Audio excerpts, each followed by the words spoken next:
Amba Bali Te Abadan Dea Didanado Idea Didanado Mohode Manaja Jadimi Yai Mula Bansin Sipito Mudo Sainia Leva Gondom Yane Pisondo Tabinu Nyaswabiyai Sainia Leva Gondo Rubu Ayum Yui Shiku Buzo Jaya Alumna Uchimutaja Dibinsa Dada Kadashandi Dwi Sataro Nawikanda Rupi Godi Rukidame Patanda Dihi Yiname Diyande Siwe Midu Nalubyama Tatawaduku Tencha Kwemu Tongsu Tongbom Yuyue Duyanda Nasu Nabondo Nalubyama Tatawaduki Rupe Yoyi Asin Lapa Chinai Padana Tada Swansu Jinyu Java Vigoi Pinsa Ande Siwe Midu Nalubyama Tatawaduku Tencha Kwemu Ngasu Ngabom Yuyue Sadaro Andali Sulibondo Nalubyama Tatawaduki Kode Joso Tadin Tangong Chinai Padanda Tata Swansu Jinyu Java Vigoi Dada Ande Siwe Midu Nalubyama Tatawaduku Tencha Kwemu Sezu Sebom Yuyue Nawa Anda Gozu Gubondo Nalubyama Tatawaduki Ruke Yesilibya Kidita Kauma Chinai Padanda Tata Swansu Jinyu Java Vigoi Kadi Ande Siwe Midu Nalubyama Tatawaduku Tencha Kwemu Tatain Su Tatain Bom Yuyue Eganda Dasu Dabondo Nalubyama Tatawaduki Dame Tila Tamati Pinya Dihudo Achendaya Nai Padanda Tata Swansu Jinyu Java Vigoi De Torupa Bamana Bogo Koda Bamana Bogo Ruka Bamana Bogo Duti Ruka Bamana Bogo Dama Bamana Bogo Duti Padandi Daban Dada Swansu Jinyu Le Jinyu Guntando De Dama Torupa Goda Ruka Dama Udo Saindia Liba Kundo Dea Duti Tandi Payashin Guru Myaji Tandan Nai Tensha Shiwi Nijaba Vigoi De Tugono Baume Bisondo Mudo Myaswa Payashin Guru Myaji Go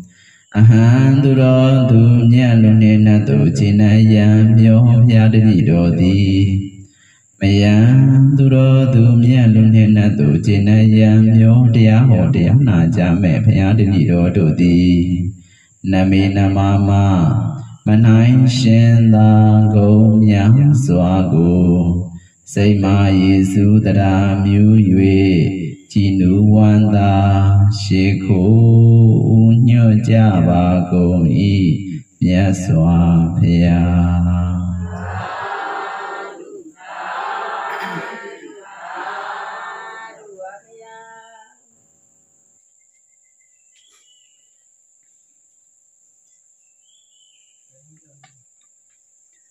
Amba Bali Te Badan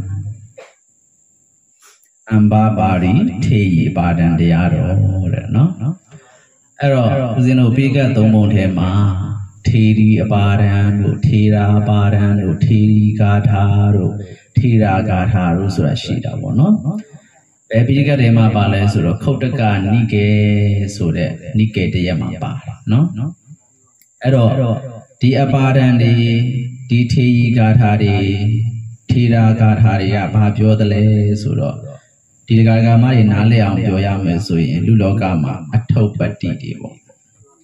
Udia ye Pitjam Gomsi no a topati digo Matan Dentare Piticaba Pit no I don't do it Hemale Tinsha Joja Bogorio Matan Denharam Shula She de Erago Balocole a topati no Atabo de Maleva and Yoshima, the Chujaro level, good eye, go to Badio, go she, Dora Mashula.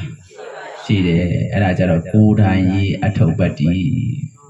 တချို့ကြတော့လည်းပဲကိုယ်တိုင်တော့မရှိသွားဘူးနော်ဒီပုဂ္ဂိုလ်ကြီးကအမတန်မှကြီးကျယ်တယ်မြင့်မြတ်တယ်ခမ်းနားတဲ့ပုဂ္ဂိုလ်ဖြစ်တဲ့အတွက်ကြောင့်ဒီပုဂ္ဂိုလ်ကြီးမရှိတော့တဲ့အချိန်မှာပြန်ပြီးတော့ဒီပုဂ္ဂိုလ်ကြီးရဲ့ခုံတွေကျေးဇူးတွေနော်အကြောင်းအရာတွေကိုပြန်ပြီးတော့ရေးသားတာတွေမရှိဘူးလားရှိတယ်အဲ့ဒါလည်းအထုပ်ပတ်တည်ပဲနော်ကိုယ်တိုင်ရေးအထုပ်ပတ်တည်ရှိတယ်သူတစ်ပါးကရေးတဲ့အထုပ်ပတ်တည်မရှိဘူးလားရှိတယ်ဒီမှာထေရီဂါထာထေရာဂါထာထေရီအပါဒံထေရာအပါဒံပါဠိတော်တွေကြတော့ဦးဇင်းတို့ထေရီဆိုတာဘိက္ခုနီမတွေကိုပြောတာမြတ်စွာဘုရားလက်ထက်တုန်းကဦးဇင်းတို့လိုပဲအမျိုးသမီးတွေလည်းပဲယဟန်ခံလို့ရတယ်နော်အဲ့တော့ဘိက္ခုနီမသာသနာတွေကွယ်သွားတဲ့အခါကျတော့ဘိက္ခုနီသာသနာမှာဘာစားထိုးလာတယ်သီလရှင်တွေစားထိုးလာတယ်နော်သီလရှင်ဆိုတာကဘိက္ခုနီတွေလောက်သီလမရှိဘူးနော်သူတို့မှာ10ပါး9ပါး10ပါးဒါလုံးဆုံးပဲဘိက္ခုနီမတွေကြတော့ယဟန်တော်တွေလိုပဲသီလသိက္ခာပုဒ်တွေအများကြီးပဲသင်္ကန်းဝတ်ယုံလို့ရှိရင်လည်းဦးဇင်းတို့လိုပဲဝတ်ယုံတယ်ဒါပေမဲ့သူတို့ကြတော့သင်္ကန်းအစုံရည်များတာပေါ့ဟုတ်လားအမျိုးသမီးဆိုတဲ့အတိုင်းပဲဟုတ်လားရှုပ်ဟုတ်လားနော်မရှုပ်လားအမျိုးသားတွေကတော့ရှင်းတယ်လေနော်အမျိုးသမီးဆိုတဲ့အတိုင်းပဲနော်အဲ့ဒါသူကလိန်ကအဋ္ဌိလိန်ဆိုတဲ့သဘောတရားကရှုပ်တယ်နော်ပုံလိန်ဆိုတာသူကကြည့်လိုက်တာနဲ့ရှင်းနေတယ်ဟုတ်လားဝိဇ္ဇာရှင်းရင်ပုံငါးစာရှင်းနေတယ်မျိုးသမီးကြတော့ဖြစ်လဲရှုပ်တယ်နော်စပင်လည်းရှုပ်သူတို့ညနာလည်းရှုပ်နှခမ်းလည်းရှုပ်ကုန်ရှုပ်နေတယ်ဟုတ်လားအဲ့ဒီအတွက်ကြောင့်သူတို့မှာဖြစ်လဲအဲ့တော့အပူလေးဆောင်းထားရတယ်နော်သင်္ကန်းဘယ်နဲ့စုံလဲဘယ်နဲ့ထည့်လဲ9ထည့်အမျိုးသမီးဘိက္ခုနီတွေကြတော့သင်္ကန်း9ထည့်အမျိုးသားယဟန်တွေကြတော့သင်္ကန်း3ထည့်နဲ့လုံလောက်တဲ့ကိစ္စမရှိဘူးနော်အဲ့တော့ဒါအမျိုးသမီးနဲ့အမျိုးသားအားနေချက်အားသာချက်လေးတွေပေါ့နော်အဲ့တော့ထားပါတော့အဲ့တော့မြတ်စွာဘုရားလက်ထက်တုန်းကအမျိုးသမီးဘိက္ခုနီမတွေမရှိဘူးလားရှိတယ်ဦးဇင်းတို့လိုပဲတပိတ်ပိုက်ပြီးတော့ဆုံးခံကြွားပြီးတော့ဆုံးခံစားနော်ဘုခေသီလရှင်တွေကြတော့ဆံပဲခံတယ်ကြောင်းရောက်မှပြန်ချက်စားနည်းနည်းလှုပ်ရှုပ်တာပေါ့နော်အဲ့တော့ဘိက္ခုနီသာသနာကရှိသေးလားမရှိတော့ကွယ်သွားပြီထေရဝါဒဗုဒ္ဓဘာသာနိုင်ငံမှာပေါ့နော်ဦးဇင်းတို့နိုင်ငံမှာဆိုရင်ဒါကွယ်သွားပြီပေါ့နော်တခြားသောနိုင်ငံတွေမှာရှိသေးတယ်လို့ကြားရတာပေါ့လေနော်ဒါပေမဲ့ထေရဝါဒယဟန်တော်တွေကတော့ဒါလက်မခံတာပေါ့နော်ထားပါတော့အဲ့တော့မြတ်စွာဘုရားလက်ထက်တုန်းကအမျိုးသမီးယဟန်တော်တွေမရှိဘူးလားရှိတယ်အမျိုးသားယဟန်တော်တွေရောမရှိဘူးလားရှိတယ်ဒီအမျိုးသမီးယဟန်တော်တွေကသူတို့ပြိဋိဘံပြုကံဒီသူတို့ပြန်လုံတော်မူကံဒီမှာသူတို့ဘဝဆက်ကြောင်းတွေကိုပြန်ပြီးတော့ပြောပြသွားတာဒီဘဝတွေမကဘူးဟိုအဖေရင်ရတဲ့ဘိက္ခုနီမတွေဆိုရင်ဟိုဘဝဘယ်နှကဘာတော့မှသူတို့ဘာဖြစ်ခဲ့လဲဆိုတာပြန်ပြီးတော့မပြောပြခဲ့ဘူးလားပြောပြခဲ့တယ်အဲ့ဒါကိုအပါဒံနော်အမျိုးသမီးဘိက္ခုနီမဖြစ်တဲ့အတွက်ကြောင့်ထေရီပေါ့ဟုတ်လားအမျိုးသားယဟန်တွေကြတော့ထေရာဟုတ်လားထေရာအဲ့တော့အမျိုးသမီးဆိုတော့အဋ္ဌိလိန်ဆိုတော့ဤပစ္စည်းတတ်တာပေါ့နော်ထေရီအပါဒံဆိုတော့အဲ့ဒါဘာတွေလဲအထုပ္ပတ္တိတွေတဲ့ရာဇဝင်တွေသမိုင်းကြောင်းတွေပေါ့သူတို့ရဲ့လူပုဂ္ဂိုလ်တူတယောက်ချင်းရဲ့သမိုင်းကြောင်းတွေနော်အဲ့တော့သူတို့ဘာတွေလုပ်လို့ဘယ်လိုဖြစ်ခဲ့လဲဆိုတာကိုပြန်ပြီးတော့ပြောပြသွားတာယေရှုဖျားလည်းသူ့ရဲ့ဘဝဆက်ကြောင်းတွေကိုပြန်ပြောတော့သွားတာတွေမရှိဘူးလားရှိတယ်950ဆက်တော်ဆိုတာမြတ်စွာဘုရားရဲ့ဘဝအထုပ္ပတ္တိပဲဟုတ်လားနော်အဲ့တော့ဘယ်ဘဝတော့ငါဘုရားကောင်းတာတွေလုပ်လို့ဘယ်လိုခံစားရတယ်မကောင်းတာတွေလုပ်ခဲ့လို့ဘယ်လိုဆိုးကျိုးတွေခံရတယ်ပါရမီတော်တွေဘယ်လိုဖြည့်ခဲ့လို့ဘယ်လိုကောင်းကျိုးတွေခံရတယ်စံရတယ်ဟုတ်လားဝိပဿနာ12ပါးဆိုရင်မကောင်းတာတွေလုပ်ခဲ့တဲ့အတွက်ကြောင့်အိုကျွေးခံရတယ်ဆိုတာတွေမဟောတာဘူးလားဟောတာတယ်အဲ့ဒါပါလေအပါဒံပဲเนาะအပါဒံအထုပ္ပတ္တိတွေပဲเนาะအဲ့တော့လူတယောက်ရဲ့အထုပ္ပတ္တိအဲ့တော့မရေးလည်းပဲလူတွေဟာကိုယ်သမိုင်းကိုမရေးနေကြဘူးလားရေးနေကြတယ်စာမရေးတတ်တဲ့အတွက်ကြောင့်ဒီတရားဒဂါမတွေကတော့စာနဲ့ချပြီးတော့မရေးသွားဘူးပေါ့ဟုတ်လားဒီတရားဒဂါမတွေပဲဖြစ်လဲတည်ဆုံးသွားတဲ့အခါမှာဒီတရားဒဂါမတွေဘယ်လိုနေထိုင်သွားလဲဆိုတာကိုဘေးကလူတွေကမပြောဘူးလားပြောတယ်ဟုတ်လားဘသူကတော့သူရှိတော့ကတော့ဘယ်လိုလုပ်ခဲ့တာအဲ့ဒါအထုပ္ပတ္တိတွေပဲဟုတ်လားကိုဝါသာမပြောရတာကိုသမိုင်းကိုမရေးနေဘူးလားရေးတယ်ဟုတ်လားနော်ကိုကောင်းတာလို့ရှိရင်ကောင်းတဲ့သမိုင်းလေးတွေမကြံခဲ့ဘူးလားကြံခဲ့တာပေါ့မကောင်းတာလုပ်ခဲ့လို့ရှိရင်မကောင်းတဲ့သမိုင်းဆိုကြီးတွေမကြံခဲ့ဘူးလားကြ ပြန်ခဲ့တယ်နော်အဲ့တော့ကောင်းတာတွေလုပ်ဖို့မလိုလားကိုယ့်ရဲ့သမိုင်းကိုလှအောင်ရေးသွားဖို့မလိုလားနောင်လာနောင်သားတွေအတူယူစေရာသမိုင်းဖြစ်အောင်ရေးသွားဖို့မလိုလားလိုတယ်နော်အဲ့တော့အမ်ဘာပါရီထေရီတဲ့ဒီအမ်ဘာပါရီဆိုတဲ့အမျိုးကောင်းသမီးဟာသူဟာအေးတက်ရတဲ့အမျိုးကောင်းသမီးတော့မဟုတ်ဘူးအေးတက်ရခဲ့တာတော့မဟုတ်ဘူးဒါပေမဲ့သူ့အကြောင်းကလည်းစိတ်ဝင်စားစရာကောင်းတယ်ထင်ရှားတာပေါ့နော်အေးတက်ရတဲ့အမျိုးသမီးတွေဆိုတာဦးဇင်းတို့ခေမာထေရီတို့နော်ဥပ္ပလဝံထေရီတို့ဥပ္ပလဝံထေရီဆိုရင်တကူရမှာအေးတက်ရတယ်လေဧကအကံဆိုတာသူဒီသာသနာမှာအမျက်ဆုံးဘယ်ရာမှာအမျက်ဆုံးလဲတကူရမှာမြတ်တဲ့ပုဂ္ဂိုလ်ကြတော့လဲတာတဲ့ပုဂ္ဂိုလ်ကြတော့တကူကြည့်တာပေါ့ရှင်မောက္ကလန်လို့ဆိုတာတကူရမှာအမျက်ဆုံးရတယ်လေရှင်သာရိပုတ္တရာလို့ဆိုရှင်ပညာရမှာအမျက်ဆုံးမရဘူးလားရတယ်အဲ့ဒါကိုဧတတတဲ့သူဒီအမျက်ဆုံးနော်သာသနာတစ်ခေတ်မှာတယောက်ပဲပေါ်ထွန်းတယ်နော်တပါးပဲပေါ်ထွန်းတာပေါ့နော်အဲ့တော့နှစ်ပါးပေါ်ယူထုံးစံရှိလားမရှိဘူးပညာရမှာတာတဲ့ပုဂ္ဂိုလ်ရှင်သာရိပုတ္တရာအပြင်ကိုမရှိတော့ဟုတ်လားနော်တကူရမှာတာတဲ့ပုဂ္ဂိုလ်ရှင်မောက္ကလန်အပြင်ကိုမရှိတော့ဘုရားပြီးရင်ပေါ့ဘုရားပြီးရင်ပေါ့သူထက်တာတဲ့ပုဂ္ဂိုလ်ရှိသလားမရှိဘူးအဲ့ဒါလို့အေတတက်ရဖို့လည်းပဲဘဝတွေမှာပါရမီတွေမဖြည့်ခြင်းခဲ့ရဘူးလားဖြည့်ခြင်းခဲ့ရတယ်နော်အဲ့တော့မဖြည့်ခြင်းမနဲ့ရပါမလားမရနိုင်ဘူးနော်အဲ့တော့ချိုးတကမားတွေကချိုးတကမားတွေကဆုတောင်းကြတယ်နော်ရှင်သာရိပုတ္တရာလိုညံ့ကြီးခြင်းနဲ့ဟုတ်လားနော်ရှင်မောက္ကလန်လိုတကူကြီးခြင်းနဲ့ရှင်ဘာဂုဒလိုအသက်ရှိခြင်းနဲ့နော်အနာကင်းခြင်းနဲ့ဟာရှိသမျှဧတတက်တွေအကုန်ဆုတောင်းပြတာဧတတက်ဆိုတဲ့သဘောကဘာဖြစ်လဲသာသနာတစ်ခေတ်မှာတူတယောက်ပဲပေါ်ထွန်းတာလေကိုကရှိသမျှဧတတက်တွေအကုန်လုံးဆုတောင်းပြတဲ့ခါကျတော့စဉ်းစားကြည့်တော့နော်ရနိုင်ပါမလား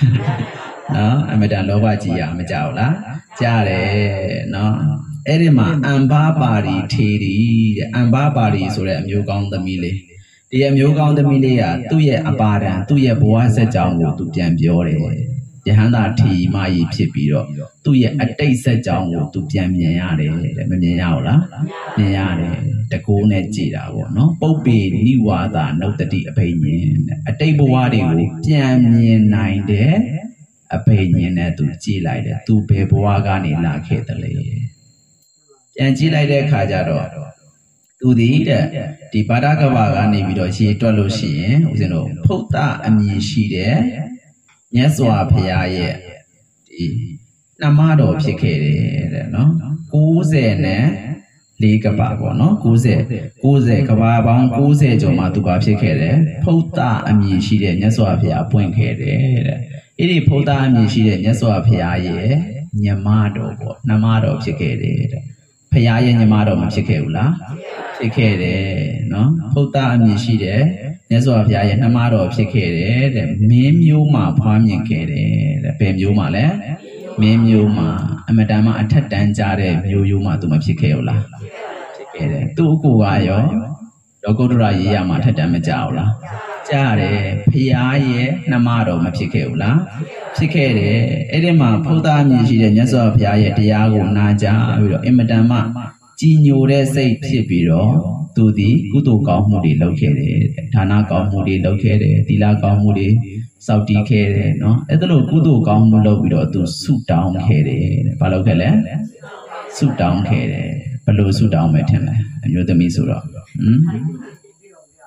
မလားကျင်လားအမျိုးသမီးဆိုတာမလားကျင်တဲ့ပုဂ္ဂိုလ်မရှိပါဘူးเนาะလားကျင်ကြတာပဲသူဒီရုပ်ရည်အစဉ်ချောမောလှပတဲ့ပုဂ္ဂိုလ်ဖြစ်ရပါစေဆိုပြီးတော့သူဆုတောင်းခဲ့တယ်တဲ့เนาะအဲ့တော့ဆုတောင်းနိုင်ပြည့်သလားဆိုတော့ဆုတောင်းနိုင်ပြည့်သလားပြည့်ဘာကြောင့်မပြည့်တော့ကို့မှာအရေးချင်းမရှိပဲနဲ့ဗလာကြီးသွားတောင်းရင်တော့ပဲပြည့်မလဲဆုတောင်းတယ်ဆိုတော့ကိုယ့်ရဲ့ဆန္ဒကိုထုတ်ဖော်တာပဲလေ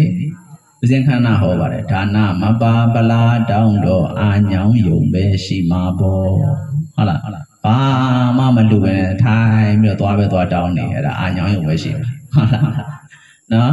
သီလမပါပလာတောင်းတော့အာညောင်းယုံပဲရှိမှာပေါ့သီလလည်းမစောက်တည်ပဲနဲ့သွားကြီးတောင်းနေတယ်ဖရာရှိမှာဟုတ်လားအဲ့ဒါအာညောင်းယုံပဲရှိမယ် နော်ဘာဝနာမပါဗလာတောင်းတော့အာညောင်းယုံပဲရှိမှာပေါ့ဟုတ်လားဒါနသီလဘာဝနာတစ်ခုခုမပြုတ်ပဲနဲ့တောင်းရင်သွားတောင်းနေလို့ရမှာလားမရဘူးဟုတ်လားနော်တောင်းတယ်ဆိုတာကိုယ်မှဆုတောင်းနေပြည့်ဖို့ဆိုတာအရေးချင်း၅ပါးရှိရမယ်တဲ့ဘယ်နှပါလဲ၅ပါးဘာတွေလဲဆိုတော့တတ္ထာတဲ့တရားတရားရှိရမယ်ပထမ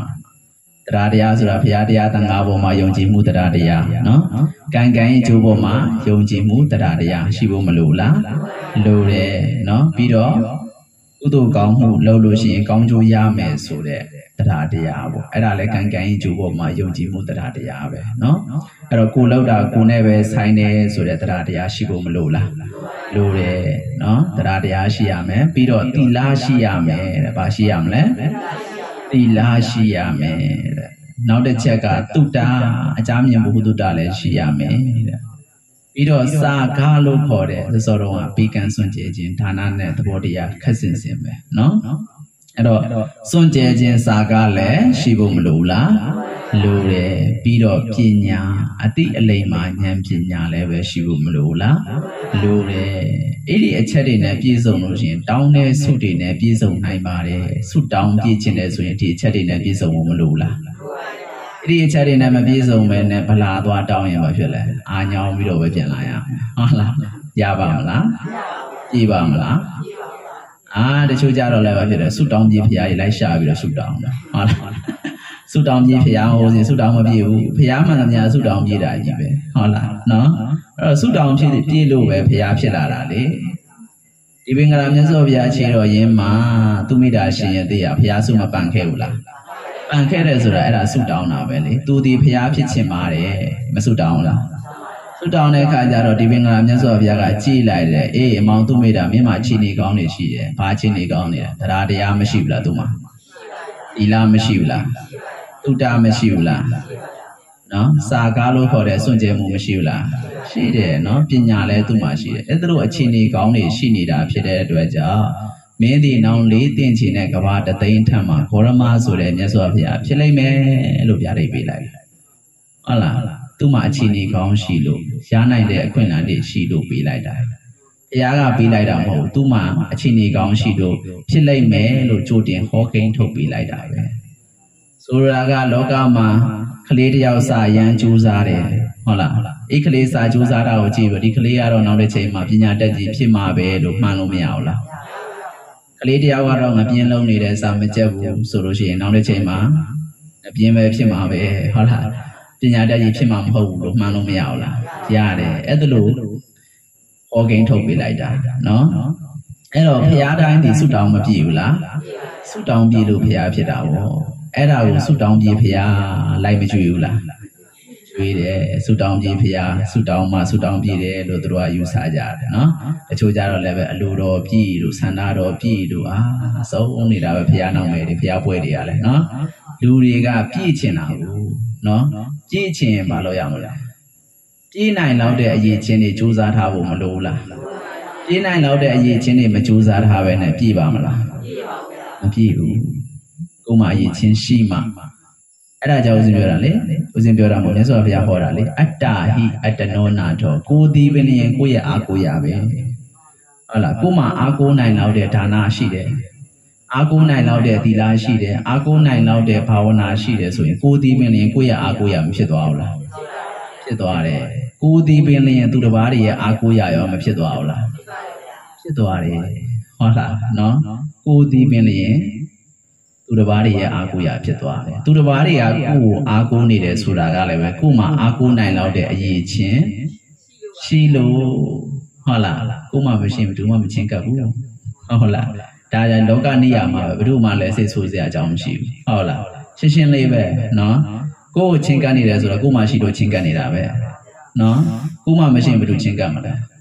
ဘယ်သူမှမချင်းကပ်ဘူးဟုတ်လားကိုယ်မှအရေးချင်းမရှိရင်ဘယ်သူချင်းကပ်မလဲဘယ်သူမှမချင်းကပ်ဘူးဟုတ်လားနော်အဲ့တော့ဦးဇင်းတို့လည်းအမြဲပြောပါတယ်ကိုယ်မှရည်ချင်းစီအောင်သာကြိုးစားစမ်းပါကျန်တာတွေအကုန်လုံးဖြစ်လာပါလိမ့်မယ်အားကိုးခြင်းတဲ့ပုဂ္ဂိုလ်တွေကပေါ့လို့ဟုတ်လားနော်ကိုယ်မှအားကိုးနိုင်တော့တဲ့အရေးချင်းမရှိရင်ဘယ်သူမှအာမကိုးနော်အဲ့တော့ရည်ချင်းရှိအောင်လုပ်ဖို့မလိုဘူးလား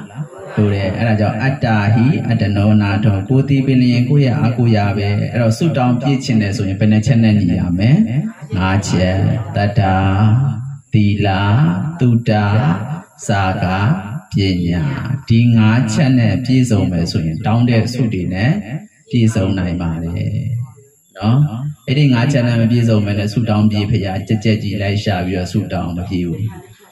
နော်အလိုတော်ပြေးဖရာကြက်ကြက်ကြီးလိုက်ရှာပြီးတော့ဆုတောင်းပြေးပါမလားမပြေဘူးနော်အေး၅ချက်ညှိအောင်လုပ်ဖို့မလိုဘူးလားလိုတယ်အဲ့ဒီမှာဒီအမျိုးကောင်းသမီးလေးဟာဖုဒ္ဓအမည်ရှိတဲ့မြတ်စွာဘုရားထံမှာလူဝယ်ပစ္စည်းတွေလူဒန်းပြီးတော့သူမဆုတောင်းဘူးလားဘယ်လိုဆုတောင်းလဲရုပ်ရည်အစဉ်လှပတဲ့ပုဂ္ဂိုလ်ဖြစ်ရပါလို့ဤတဲ့နော်သူ့ရဲ့ဆုတောင်းတန်တရားဝတ်ကနေလွတ်နိုင်တဲ့ဆုတောင်းဟုတ်လားလေထွက်သွားနိုင်တဲ့ဆုတောင်းကြီးဟုတ်လားနော်ရုပ်ရည်အစဉ်လှပရပါလို့ဤလို့ဆုတောင်းတယ်ရုပ်ရည်အစဉ်လှပတာဘယ်သူတွေ့လဲဘယ်သူတွေ့လဲဟုတ်လို့လားကိုတွေ့ဒီကမလေးတွေဘာအတွက်ပြင်နေကြတာလဲကိုအတွက်ပြင်တာမဟုတ်ဘူးဆရာတော်ကြီးတပါးပြောလို့နေမလှခြင်းနဲ့နေလှခြင်းတာသူများဖို့တဲ့ဟုတ်လားသူများကြည့်လို့ကောင်းပြင်ကြတာလေဟုတ်လားကိုမျက်နှာလေးကြည့်ပြီးတော့ချစ်ခင်စရာကောင်းမိတ်ကလေးတွေလင်းရတယ်နှာခမ်းလေးတွေရှို့ဆိုရတယ်ကိုအတွက်မှမဟုတ်တာသူတို့ကြည့်ရင်ကြည့်လို့ကောင်းဆိုပြီးတော့သူတို့အတွက်ပြင်ပေးတာလေကိုအတွက်ဟုတ်လားအေးနေမလှခြင်းနဲ့ဆရာတော်ကြီးပြောတယ်နော်ဆရာတော်ကြီးတပါးပြောတယ်ကလေးမလေးတယောက်ကလှခြင်းနဲ့ပခြင်းနဲ့ဆိုပြီးတော့လာတဲ့ခါကျတော့ဆရာတော်ကြီးနေမလှခြင်းနဲ့တဲ့လှခြင်းတာသူများဖို့တဲ့နေဖို့မဟုတ်ဘူးတဲ့ဟုတ်လားနော်အဲ့တော့ကိုတော့မဟုတ်ဘူးအဲ့ဒါလို့သူကဆုတောင်းလိုက်တယ်နော်ဆုတောင်းနေရတယ်တခါတည်းကြတော့မှားရင်သွားတာတွေလည်းမရှိဘူးလားရှိတယ်ဥမာတန်ဒီတို့ဆိုရင်ဒီအံဘာပါတွေကတော့တာမန်ရုပ်ချော်ရုပ်လာလောက်ပဲဆုတောင်းတာဥမာတန်ဒီဆိုရင်ဘယ်လိုဆုတောင်းလဲသူ့ရဲ့ရုပ်ရဲ့အစင်းကိုမြင်တဲ့ပုဂ္ဂိုလ်တိုင်းတော်တော်ခအောင်ယူပါစေဆိုပြီးတခါတည်းဆုတောင်းပြန်နော်သူရုပ်ရဲ့အစင်းကိုကြည်တာနဲ့တခါတည်းအယူတစ်ပိုင်းဖြစ်ရောအဲ့တော့သူ့ရဲ့ဆုတောင်းကသူတစ်ပါးတွေကိုဒုက္ခမရောက်စေဘူးလားရောက်စေတယ်နော်အဲ့ဒါဥမာတန်ဒီဆိုတာဥမာတန်ဒီကလည်းအဲ့လိုဆုတောင်းတယ်နော်အဲ့တော့ဒီအံဘာပါတွေကတော့အဲ့ဒါလောက်ဆိုသလားမဆိုတမန်ရုပ်ချော်ရုပ်လာယုံတော့သူမဆုတောင်းဘူးလားဆုတောင်းတယ်နော်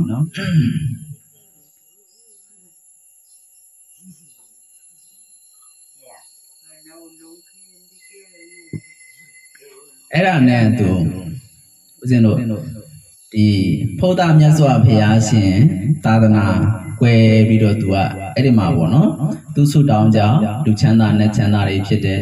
သူဆုတောင်းအတိုင်းပဲရုပ်ရည်အစဉ်ချောမောလှပတဲ့ပုဂ္ဂိုလ်မဖြစ်ဘူးလားဖြစ်တယ်အဲ့ဒီမှာသူဘယ်ဘဝရောက်သွားလဲဆိုတော့တဲ့ဒီဘာဒကဘာကနေပြီးတော့ဦးဇင်းတို့ဒီကဘာကနေကြည့်တွက်ရင်30ကဘာအထက်မှာတဲ့လောကမှာဘုရားတဆုထပ်ပွင့်လာတယ်တဲ့နော်အဲ့ဒီဘုရားကဘယ်ဘုရားလဲဆိုတော့တိခိဆိုတဲ့မြတ်စွာဘုရားဘာဘုရားလဲတိခိမြတ်စွာဘုရားပွင့်လာတယ်တဲ့အဲ့ဒီတိခိမြတ်စွာဘုရားပွင့်တဲ့အချိန်မှာသူဒီတဲ့နော်အိမ်မတန်မှမှွေးလျော်စရာကောင်းတဲ့အရုဏအမည်ရှိတဲ့မြို့မှာပုံနာမျိုးနွယ်မှာဖြစ်တယ်တဲ့ဘယ်မျိုးမှာဖြစ်လဲပုံနာမျိုးနွယ်မှာဖြစ်တယ်သူတို့ခေတ်တုန်းကမင်းမျိုးရဲ့ပုံနာမျိုးရဲ့ကဇမ်းမြင့်တယ်လို့ပြောကြတယ်ဟုတ်လားနော်အဲ့တော့ပုံနာတွေကလည်းဘာဖြစ်လဲသူတို့ကိုသူတို့မြင့်မြတ်တယ်ဆိုပြီးတော့ဘသူ့ကိုမှမတူသလိုမတန်သလိုတို့ဆက်ဆံတာဘာကြောင့်လဲဆိုတော့သူတို့ကမြမကြီးရဲ့အာကတွင်ကနေဖွာခဲ့တာဆိုပြီးတော့မမာနထောင်သွားတယ်ဆိုတာကအမျိုးကုံဇာတိကုံမမောက်ဘူးလားမောက်တယ်နော်အဲ့ဒီပုံနာမျိုးမှသူကဖြစ်လဲသွားပြီးတော့ဝင်စားရတယ်ပေါ့နော်လူသွားဖြစ်တယ်တဲ့အမျိုးကောင်းသမီးလေးသွားဖြစ်တယ်ပုံနာမျိုးမှသွားဖြစ်တယ်အဲ့တော့ပုံနာမျိုးမှဖြစ်တဲ့အချိန်မှာသူဒီတိခိမြတ်စွာဘုရားရဲ့သာသနာမှာသူဒီယဟန်မအဖြစ်ကိုရရှိခဲ့တယ်တဲ့ဆိုတော့ဦးဇင်းပြောသူဘိက္ခုနီမဝတ်ခဲ့တာပေါ့အခုခေတ်ဆိုရင်သီလရှင်ဝတ်ခဲ့တာပေါ့နော်သီလရှင်ဝတ်ပြီးတော့သူဒီတိခိမြတ်စွာဘုရားရဲ့တရားတော်တွေဟောတဲ့တရားတော်အတိုင်းသူကျင့်ကြံကြိုးကုပ်ပြီးတော့နေပါတယ်တဲ့နော်အဲ့ဒီမှာသူဘာဖြစ်လဲဆိုတော့ဦးဇင်းတို့ဒီတိခိမြတ်စွာဘုရားရဲ့ ဒီစေတီပေါ့လေနော်စေတီတည်ထားတဲ့နေရာမှာအဲ့ဒီစေတီရင်ပြင်မှာဘာလို့ရလဲစေတီရင်ကနာဝတ်တဲ့ဘာဝတ်လဲစေတီရင်ကနာဝတ်ဆိုတာဒါယဟန်တွေသီလရှင်တွေကိုရင်တွေနော်ဒါဝတ်စေတီနားမှာနေတဲ့ပုဂ္ဂိုလ်တွေကဘာလို့ရလဲစေတီရဲ့ဝေယဝစာမလို့ရဘူးလားလို့ရတယ်စေတီနားမှာနေပြီးတော့စေတီရဲ့ဝေယဝစာမလို့လို့ရှိရင်အပြစ်ဖြစ်တယ်နော်အဲ့တော့သူကစေတီရဲ့ဝေယဝစာကိုလုပ်တယ်တဲ့နော်အဲ့ဒါလို့စေတီရင်ကနာဝတ်လို့ခေါ်တဲ့စေတီရဲ့ဝေယဝစာကိုလုပ်ရတယ်ဒါစေတီနားမှာနေတဲ့ပုဂ္ဂိုလ်နော်ဘောဓိပင်နားမှာနေတဲ့ပုဂ္ဂိုလ်ဆိုရင်ဘောဓိရင်ကနာဝတ်နော်အဲ့တော့ဘောဓိပင်ရဲ့ဝေယဝစာလုပ်ဖို့မလိုဘူးလားလိုတယ်နော်ဝတ်တွေကိုမဖြစ်ခြင်းသီလကိုဖြစ်ခြင်းရမမြည်ဘူးတဲ့နော်အဲ့ဒီမှာစေတီတော်တန်ရှင်ရည်သူလုပ်တယ်နော်အဲ့တော့မြတ်တွေရှင်းတယ်ပေါင်းတွေနှုတ်တယ်တမျက်စီတွေမလှဲဘူးလားလှဲတယ်လှဲတဲ့အခါကျတော့အဲ့ဒီမှာဒီစေတီကိုပူဇော်ဖို့ဆိုပြီးတော့ကျောင်းတိုင်းထဲမှာရှိတဲ့ဘိက္ခုနီမတွေအကုန်လုံးစေတီကိုလက်ရရည်ပတ်ပြီးတော့ပူဇော်ကြအဲ့ဒါလိုပူဇော်တဲ့အချိန်မှာဒီအမျိုးကောင်းသမီးအမ္ဘပါရီအလောင်းလျာအမျိုးကောင်းသမီးကသူကဝါငယ်တဲ့ဘိက္ခုနီမဖြစ်ပုံရတယ်နော်အဲ့တော့ဝါကြီးတဲ့မထေကြီးဘိက္ခုနီမတွေကအရှိကကြွားတော့သူကအနောက်ကမကြွားရဘူးလားကြွားရတယ်သူအရှိကကြွားတဲ့ဘိက္ခုနီမတော်တော်များများသည်တဲ့ယဟန္တာထီမကြီးတွေတဲ့ဘာတွေလဲအာသဝကုန်ခံပြီးတဲ့ယဟန္တာတွေဖြစ်တယ်သူကအနောက်နာလေးကနေကြွားအဲ့ဒါလိုကြွားတဲ့အခါမှာယဟန္တာထီမကြီးတစ်ပါးကတခါတဲ့ဟိုပြောမလို့ချောင်းဆိုးတာပေါ့လေနှာချေလိုက်တာအဲ့တော့ယဟန္တာဆိုပေမဲ့လည်းပဲကိလေသာရာကုန်တာလေခန္ဓာကိုယ်ကအညစ်အကြေးကုန်သလားမကုန်ဘူးယဟန္တာရဲ့ပါဇက်တွေကရွှေထွက်တာမှမဟုတ်တာနော်ဦးဇင်းတို့လိုပဲနော်ဟိုပါဇက်တွေကတထွေးတွေထွက်တယ်နော်နှာခေါင်းကနှက်ချီတွေထွက်တယ်ဒီလိုပဲပေါ့အညစ်အကြေးတွေမထွက်ဘူးလားထွက်တယ်ကိလေသာကတော့ရှိသေးလားမရှိတော့ဘူးနော်အဲ့ဒီအချိန်မှာနှာချီလိုက်တော့ပဲဖြစ်သွားတယ်နှက်ချီတွေတထွေးလေးတွေထွက်သွားတယ်နော်အဲ့ဒီနှက်ချီတထွေးကဘယ်မှာသွားဆင်လဲဆိုတော့ဦးဇင်းတို့စေတီရင်ပြင်ပေါ်မှာသွားကြတာသွားကြတာကိုယဟန္တာထေရီမကြီးကတတိမထားလိုက်မိဘူးတတိမထားလိုက်မိပဲနဲ့ဒီလိုပဲကြော်တက်သွားတာပေါ့နော်ကြော်တက်သွားတော့အနောက်ကလိုက်လာတဲ့အမ္ဘပါရီထေရီလောင်းလျာကသူကဒီတထွေးခွက်ကိုမြင်တဲ့အခါကျတော့သူကစိတ်ဆိုးတယ်နော်ပုထုဇဉ်ဆိုတော့စိတ်ဆိုးတယ်ဒေါသထွက်တယ်သူကဘယ်လိုပြောလဲဆိုတော့အဲ့ဒီအရှိကကြွသွားတဲ့ဒီဘိက္ခုနီမကြီးဟာတဲ့နော်သူဘယ်လိုခိုင်းနိုင်လဲဆိုတော့အမျိုးရုပ်တဲ့ဘိက္ခုနီမကြီးပဲတဲ့ဟုတ်လားသူဆွဆွဲတာနော်အမျိုးရုပ်တဲ့ဘိက္ခုနီကြီးတဲ့ပြီးတော့သူဆွဆွဲတာကပြစ်တ္စာမကြီးတဲ့နော်ဇန်နှိတ်တဲ့ဘိက္ခုနီမကြီးတဲ့ကြွန်မကြီးတဲ့သူဆဲရေးတာအဲ့ဒီမှာဘိက္ခုနီမကိုသူဘာလုပ်လဲဆဲရေးတာသူဆဲရေးလွတ်လိုက်တဲ့ဘိက္ခုနီမကယဟန္တာထေရီမကြီးဖြစ်နေတယ်နော်ရုပ်ချောသလောက်ပါဇက်ချောသလားမချောဘူးပါဇက်ကကြမ်းလိုက်တယ်ဖြစ်ခြင်းဟုတ်လားအဲ့ဒီအကုသိုလ်ကံကိုသူကျူးလွန်ခဲ့တယ်နော်သူပြစ်မှားလိုက်တဲ့ပုဂ္ဂိုလ်ကဘာလို့ဖြစ်နေလဲယဟန္တာဖြစ်နေတယ်ယဟန္တာကိုသူဖရုဒဝါစာနဲ့ဆဲရေးတိုင်းထွားလွတ်လိုက်နော်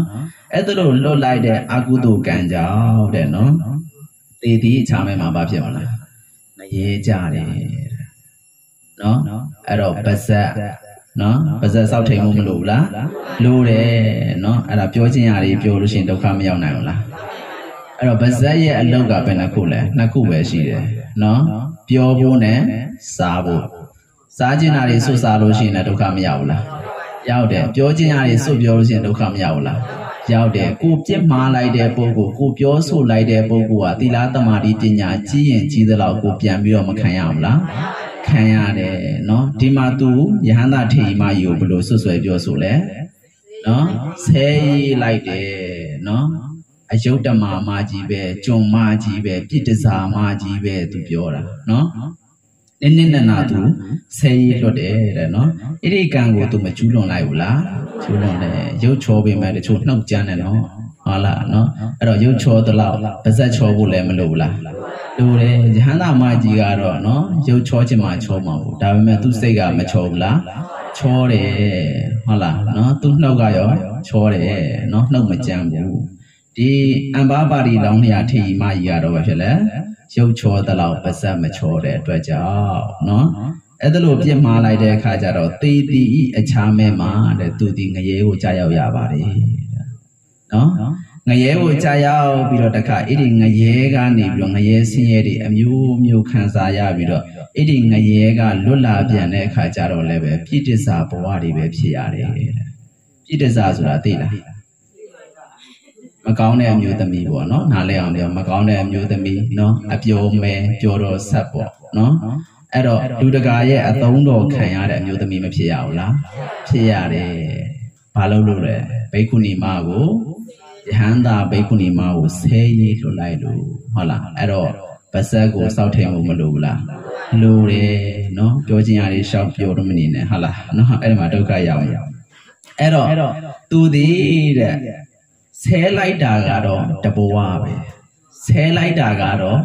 တခဏပဲဟုတ်လားနော်တခဏတဘဝပဲဆဲရေးလိုက်တယ်သို့တော်ညာလည်းပဲတည်တည်အခြားမဲ့မှာငရဲကြတယ်ငရဲကြပြီးတော့လွတ်လာပြန်တော့လည်းပဲဘဝပေါင်း1000တဲ့ဘယ်လောက်လဲဘဝ1000ပြည့်တစားမတည်ဖြစ်တာ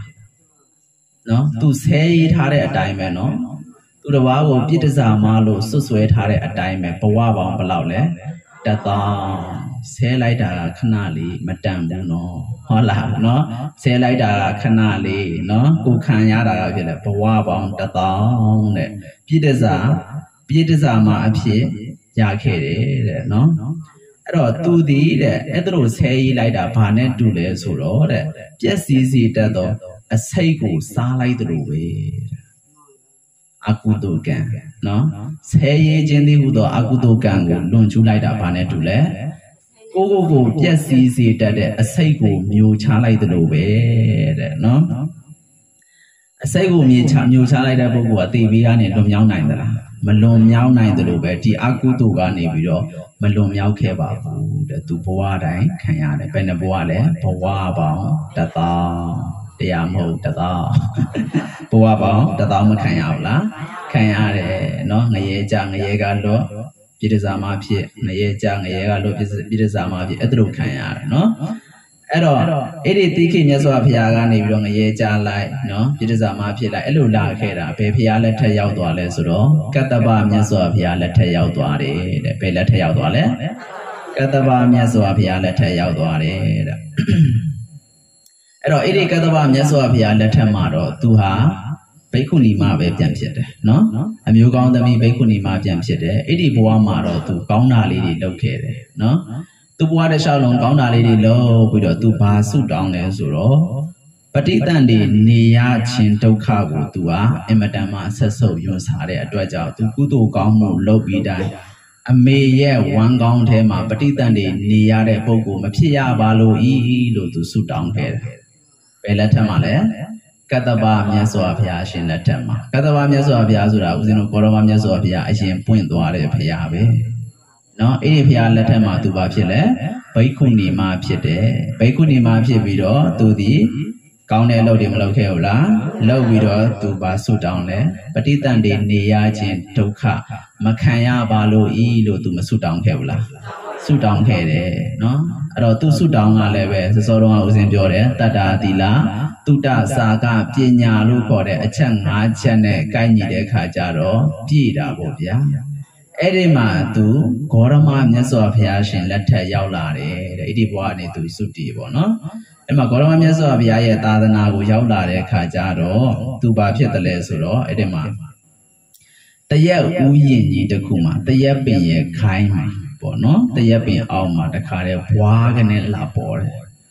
ဩပပပဋိသန္ဓေလို့ခေါ်တယ်နော်နတ်တွေလည်းပဲအခုနတ်ဒကာမကြီးတရားလူပြည်ကနေတည်ပြီးတော့နတ်ပြည်မှာနတ်ဖြစ်မယ်ဆိုရင်နတ်ပြည်မှာဘွားကနေတော့ပေါ်တာနော်အဲ့ဒါကိုဘာလို့ခေါ်လဲဩပပပဋိသန္ဓေလို့ခေါ်တယ်အမိရဲ့ဝမ်းကောင်းထဲမှာခလေးဘွားနဲ့ပဋိသန္ဓေနေစရာမလိုဘူးနော်သူလည်းပဲအဲ့လိုပဲတရက်ပင်အောက်မှာတခါတည်းဘွားကနေတော့ပေါ်တဲ့ခါကျတော့တရက်ပင်ကိုတရက်တီကိုဦးဇင်းတို့အံပလို့ပြောတာဟုတ်နော်အံပပါဠိဆိုတာအဲ့ဒါမှဖြစ်တာနော်အဲ့တရက်ပင်မှာပေါ်လာတဲ့အမျိုးကောင်းသမီးတွေပေါ့တရက်ပင်မှာတခါတည်းဘွားကနေတော့ပေါ်တယ်နော်ပေါ်တဲ့ခါကျတော့တရက်ဥယျင်ဆောက်ကတခါတဲ့အဲ့ဒီအမျိုးကောင်းသမီးလေးကိုတွေးတဲ့ခါကျတော့ချစ်သမီးမင်းရဲ့အဖေကဘာလို့လဲမေးတဲ့အခါကျတော့အဖေရှိလား မရှိဘူးဟာကျမအဖေကဒီတရက်ပင်ကြီးပဲနော်အမေကဘာလို့လဲအမေကလည်းဒီတရက်ပင်ကြီးပဲဟာနေဟာလည်းမဟုတ်သေးပါဘူးနော်မင်းရဲ့ညီကိုမောင်နှမတွေရောဘာလို့လဲဒီတရက်ပင်ကြီးပဲမင်းဘယ်မှာဖြစ်တာလဲဒီတရက်ပင်ကြီးမှာကျမဖြစ်လာတာပဲဩဘာကြပြီဒီကလေးမလေးနဲ့ဟုတ်လားနော်အဲ့ဒါနဲ့ဥယျာဉ်ဆောင်ကစဉ်းစားတယ်ဩနတ်တညချုံမောလှပါတဲ့ကလေးမလေးသူစုတောင်းနေရလဲပြေးခဲ့တာဟုတ်လားနတ်သမီးလေးလို့ပဲအင်မတန်မှချုံမောလှပါတယ်သူ့ရဲ့အလှကပဲသူ့ဘဝကိုပြန်ဖြတ်စီမှာပဲနော်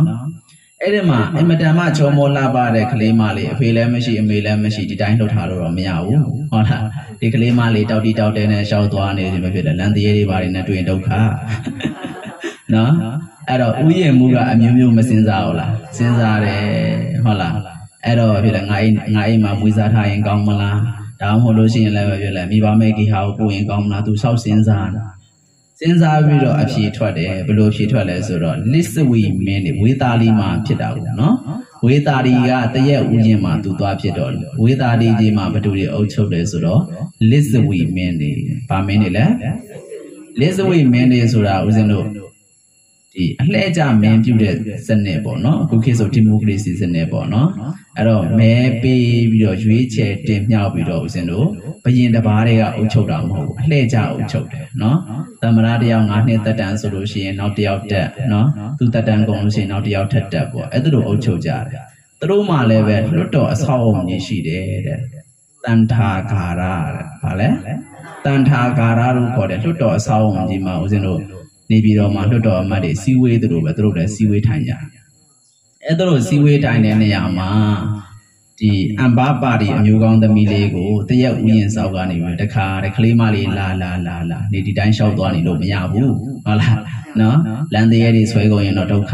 ဆိုပြီးတော့တခါတည်းခေါ်သွားတော့ဘယ်ရောက်သွားလဲဆိုတန်ထာဂါရဆိုတော့လွတ်တော်ဆောက်အောင်ကိုရောက်သွားတဲ့ခါကျတော့အဲ့ဒါမှာဘယင်တွေမင်းကြီးမင်းသားနော်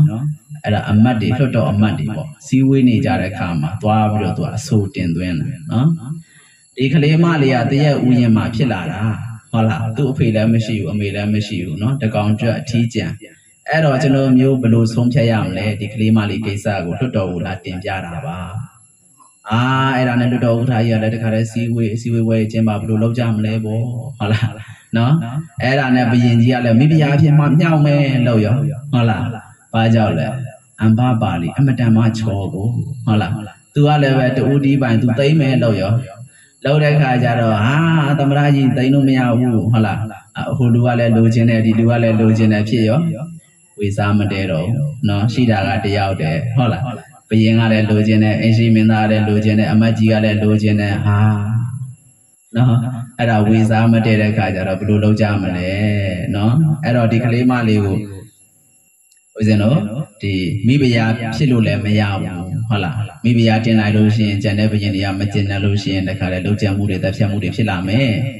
အဲ့တော့ဘာဖြစ်လဲသူ့အလှကသူ့ကိုပြန်ဖြတ်စီတော့မှာဟုတ်လားသူ့အလှရောသူ့ရဲ့ဆုတောင်းရောပြီးတော့ဘာဖြစ်လဲပြစ်မှားလိုက်တဲ့အကုသိုလ်ကံတွေကဒီမှာလာဖြစ်နေတာပဲလွတ်တော်ဆောင်အောင်သူ့ကိုမြင်တာနဲ့ဘာဖြစ်လဲဟိုလူလိုချင်းဒီလူလိုချင်းဖြစ်နေပြီလေအဲ့တော့ဘာဖြစ်လဲနော်ဘုံဆိုင်လှုပ်လိုက်ရတာပေါ့ဟုတ်လားဝေစားမြစားလို့မှမရတာဒီအမျိုးသမီးကိုဘာဖြစ်လဲပြည့်တန်းစာခတ်မယ်ပြည်ကြီးရဲ့တန်းစာဆိုပြီးတော့တခါတည်းနော်အဲ့ဒီသူဖြစ်တဲ့တရက်ဥယျာဉ်မှာပဲအဆောက်အုံနဲ့နန်းတော်နဲ့တခါတည်းပြည့်တစားခတ်လိုက်ရောနော်မောင်မမိတ်တန်ပေါင်း900နဲ့တခါတည်းပြည့်တစားခတ်လိုက်တယ်သူတို့ခေတ်တော်ကပြည့်တစားကအင်မတန်မှအဆင့်မြင့်တယ်လို့ပြောတယ်နော်အဲ့တော့ပြည့်တစားကဘာလို့ရလဲဆိုတော့အဆူလဲတက်ရတယ်အကလဲတက်ရတယ်နော်ရင်တွင်းငှဲတာတို့နော်ဘီယာငှဲတာတို့အကုန်ပေါ့လေအစုံတက်ရတယ်သူကနော်အဲ့တော့တစ်ခုနှစ်ခုလည်းတက်ရုံနဲ့မရဘူးအကုန်တက်ရတယ်နော်အဲ့တော့လာတဲ့ပုံကိုယ်တွေကိုဖြောပြဖို့ဘယ်သူတွေလာကြသလဲဆိုတော့တမန်ရက်သားတွေသွားလို့မရဘူးဒီအမ်ဘာပါလီစီကိုသူကအဆင့်မြင့်တဲ့ပြည့်တစားကြီးနော်အဲ့တော့ဘယ်သူတွေပဲသွားကြလဲဆိုဘယင်တွေသွားကြတယ်မင်းကြီးမင်းသားတွေသွားကြတယ်လွတ်တော်အမတ်ကြီးတွေသွားကြတယ်နော်အထက်တန်းစားပုဂ္ဂိုလ်တွေရဲ့ချင်းကပ်ခြင်းကိုခံရတာပေါ့နော်သူ့ရဲ့ဆုတောင်းနော်ရုပ်ချောရပါလို့ဤလို့ဆုတောင်းလိုက်တာအဲ့ဒါမှဒုက္ခရောက်တာပဲနော်နောက်တစ်ချက်ကဘာဖြစ်လဲ ဇက်မချောလို့ဟုတ်လားနော်ဘိက္ခုနီထေရီမကြီးကိုပြစ်ဒဇာမကြီးပဲလို့စွတ်ဆွဲလိုက်တဲ့အကုသိုလ်ကံကလာအကျိုးပေးတာဟုတ်လားနော်အဲ့တော့ဟိုခေတ်တုန်းကရုပ်အင်မတန်မှချောတဲ့အမျိုးသမီးတွေကအဲ့လိုဒုက္ခရောက်ကြတယ်နော်ဘာဖြစ်လဲနော်တယောက်တည်းသိမ့်ပိုက်လိုက်လို့ရှိရင်လည်းပဲအဲ့ဒါတိုင်းပြည်ချင်းချင်းရန်ဖြစ်ကြမှာကိုအဲ့တော့ဖြစ်တယ်အများဆိုင်လုပ်လိုက်ရတယ်ပုံစံပစ္စည်းဖြစ်သွားတယ်နော်အဲ့ဒါမှဘယင်ကလည်းပဲအခါကြီးငွေပေးပြီးတော့သွားလာကြတယ်နော်မူမတ်တွေကလည်းပဲအခါကြီးငွေပေးပြီးတော့သွားလာကြတယ်အဲ့ဒီမှာအမ်ဘာပါလီဆိုတဲ့ပြိဋ္ဌာမကြီးဖြစ်ရောနော်ဖြစ်တဲ့အခါကျတော့အဲ့ဒီမှာဝေတာလီပြည်ကြီးကအမတန်မှစီကားတယ်တဲ့ဘာကြောင့်စီကားလဲဆိုတော့ဒီအမ်ဘာပါလီကြောက်တယ်ပါတယ်နော်ဟိုတိုင်းပြည်ကဘယင်တွေကလည်းသွားလာကြဒီတိုင်းပြည်ကဘယင်တွေကလည်းလာကြနော်အမတန်မှစီကားတဲ့ခါကျတော့ရာဇကြိုးပြေမှာဘယ်သူအုပ်ချုပ်တယ်ဆိုတော့ဗိမ္ပိတာရာတဲ့ဘယ်သူလဲဗိမ္ပိတာရာမင်းကြီးအုပ်ချုပ်တယ်အဲ့ဒီချိန်တုန်းကတော့သူကဘုရားတကာကြီးဘုရားတကာကျောင်းကဖြစ်ချင်မှဖြစ်မှာပေါ့လေသူကစိတ်ဝင်စားတယ်ဟောဝေတာရီပြည်ဘာကြောင့်တိုးတက်လဲဘာကြောင့်စီးပင်လဲဆိုတော့အမ်ဘာပါလီဆိုတဲ့ပြိတ္တစာမရှိလို့ကိုနော်အဲ့ဒါနဲ့သူ့တိုင်းပြည်မှာလည်းပဲပြိတ္တစာမတယောက်ထပ်ခံပြန်နော်အပြိုင်ဆိုင်လောက်တာပေါ့နော်အဲ့ဒါနဲ့အမ်ဘာပါလီဆိုတဲ့ပြိတ္တစာမအင်မတန်မှနောင်မယ်ကြီးတယ်ဆိုတော့သူကလည်းပဲဝေတာလီပြည်သွားပြီးတော့နော်ဘယင်ငယ်ဘဝမှာပေါ့လေသွားပြောပါတယ်သွားပြောပါရင်နဲ့ဒီအမ်ဘာပါလီပြိတ္တဇာမမှာဗိမိတာရမင်းကြီးနဲ့ရတဲ့ကိုဝန်ကြီးကြံခဲ့နော်ကိုဝန်ကြံခဲ့တော့အပြောမဲပဲနော်ကိုဝန်ရတဲ့အခါကျတော့ကိုဝန်ရင်းမာလာတော့သားဖွာတော့ယောက်ျားလေးဖြစ်ယောက်ျားလေးဆိုတော့အမွေဆက်ခံလို့မရဘူးဟုတ်လားနော်ယောက်ျားလေးဆိုလို့ရှိရင်သူတို့ကပေးပြစ်တာများတယ်နော်မိဘမဲကြီးဟာတွေဘာတွေပို့ပြစ်လိုက်တာများတယ်အဲ့ဒါနဲ့ဒီကလေးကိုသူ့နာမမထားဘဲတခြားပို့လိုက်တယ်ပို့လိုက်တော့နောင်တစ်ချိန်မှာဒီကလေးကဘာဖြစ်လဲဆိုတော့ဝိမလကောနိညာဆိုတဲ့မထေရသွားဖြစ်တယ်ဝိမလကောနိညာဆိုတဲ့မထေရကအဲ့ဒါအမ်ဘာပါလီရဲ့သားနော်အမ်ဘာပါလီပြိတ္တဇာမကြီးရဲ့သားသူလည်းပဲအရွယ်ရောက်တဲ့ခါကျတော့သူ့အမေရဲ့ဖြစ်ရင်နော်သူ့ဘဝရဲ့ရှင်သန်ပုံတွေကိုတန်ဝေကရပြီးတော့တရားတွေအားထုတ်လိုက်တာယဟန္တာမထေရဖြစ်သွားတယ်နော်အဲ့တော့ဦးဇင်းတို့အမ်ဘာပါလီမြတ်စွာဘုရားနဲ့ဘယ်ချိန်တွေ့တယ်လဲဆိုတော့မြတ်စွာဘုရားဝေတာလီကိုကြွဝေတာလီကိုကြွရတဲ့အခါမှာမြတ်စွာဘုရားကဘယ်မှာတည်င်းသုံးလဲဆိုတော့အဲ့အမ်ဘာပါလီပြိတ္တဇာမရဲ့တရက်ဦးချင်းမှာသွားပြီးတော့တည်င်းသုံးတယ်နော်မြတ်စွာဘုရားတည်င်းသုံးတဲ့နေရာအများကြီးပဲရှိတာပဲနော်အဲ့တော့ဒေသဝီမင်းတွေရဲ့တန်ထာဂါရမှာလွတ်တော်ဆောင်းမှာလည်းတည်င်းသုံးလို့ရတယ်ဟုတ်လားနော်ကြိုက်တဲ့နေရာမှာတည်င်းသုံးလို့ရတယ်ဒါပေမဲ့ဗမာတည်င်းသုံးလဲအမ်ဘာပါလီရဲ့တရက်ဦးရင်မှာတည်င်းသုံးတယ်အမ်ဘာပါလီကလည်းမြတ်စွာဘုရားကိုကြီးညိုပြီးတော့တခါတည်းကျောင်းနေပါလိဆောက်လို့လူဒန်းတာနော်ကျောင်းနေပါလိဆောက်လို့လူဒန်းပြီးတော့အဲ့ဒီမှာမြတ်စွာဘုရားရဲ့တရားကိုနာပြီးတော့သူတရားတွေမဖြစ်ဘူးလားဖြစ်ပြီးတော့မြတ်စွာဘုရားကိုဆွန့်ပင့်တယ်နော်ဆွန့်ပင့်တော့မြတ်စွာဘုရားကလည်းစစ်စစ်နေပြီးတော့လက်ခံလိုက်တာပေါ့လက်ခံပြီးတော့တူတူချုံသူပြန်လာ